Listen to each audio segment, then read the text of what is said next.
আপনি কি জানেন স্বয়ং পরমাত্মা এসে নিজের পরিচয় দেন, নিজে স্বয়ং গীতাজ্ঞান শোনান?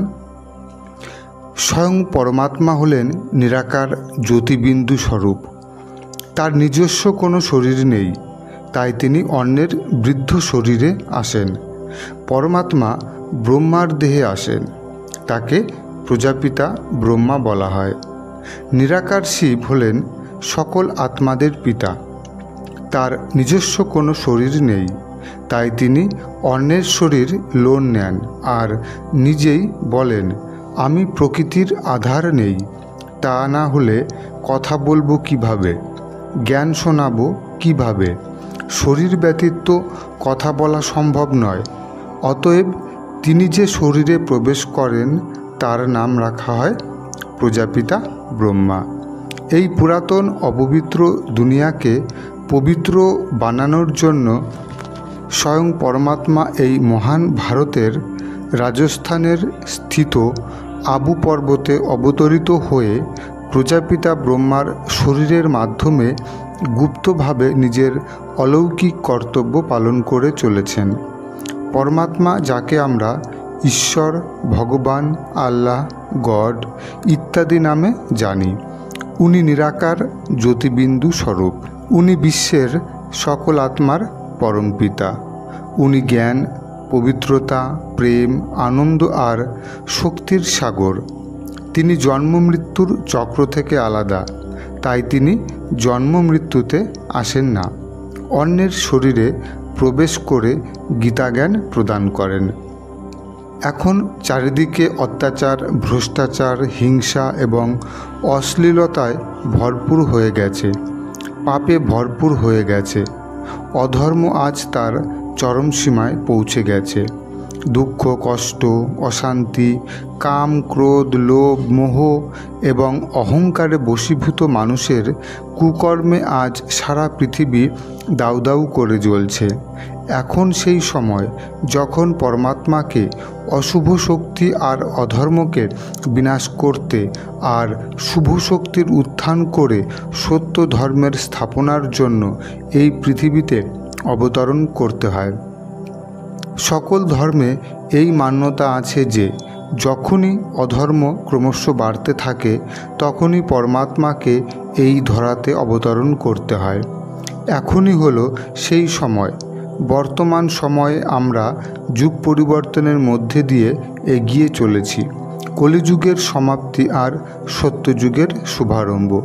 এই পবিত্র সময়কে পুরুষোত্তম সঙ্গম যুগ বলা হয়। তিনি নিজে এসে ব্রহ্মা মুখ দ্বারা নিজের পরিচয় দিয়ে গীতাজ্ঞান শোনাচ্ছেন।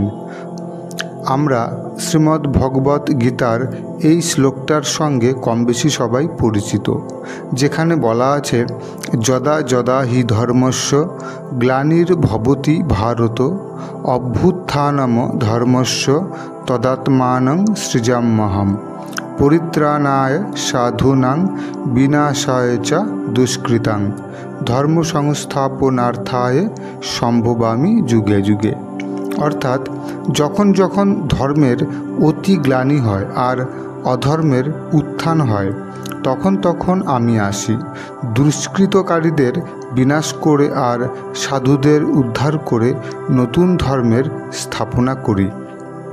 গীতার এই শ্লোক অনুযায়ী পরমাত্মা তার কথা রাখতে এই ধরাধামে আসেন।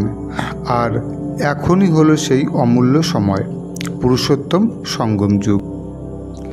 দুঃখহর্তা, সুখকর্তা পরমাত্মা আসেন বিশ্বের সব আত্মাকে দুঃখ থেকে মুক্ত করে সৃষ্টিকে আবার নতুন পবিত্র সত্যযুগী দুনিয়া বানাতে। বিশ্বের সব আত্মাকে পবিত্র বানিয়ে নিজের ঘর ব্রহ্মলোকে নিয়ে যাওয়ার জন্য এসেছেন। পরমাত্মা হলেন জ্ঞানের সাগর, যিনি বর্তমান সময়ে প্রত্যেক আত্মাকে আধ্যাত্মিক জ্ঞান এবং সহজ রাজযোগের শিক্ষা দিয়ে চলেছেন।